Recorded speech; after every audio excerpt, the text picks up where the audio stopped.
మన జీవితంలో చేసిన సర్వ కర్మల యొక్క ఫలితాన్ని పరమాత్మ వద్ద వదిలేసి నీవే ముఖ్యం అనుకొని ఆయనలో ఐక్యమైపోయినప్పుడు ఆయన మనకి లభిస్తాడు.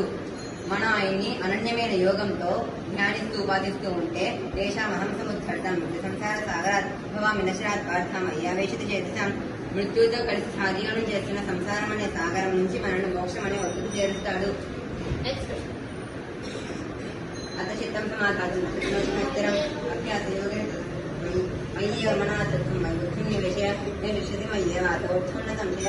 మనం ఎప్పుడైతే మన మనసులో బుద్ధిని ఏకం చేసుకొని పరమాత్మను చేరుదామని ప్రయత్నిస్తే మనం తప్పక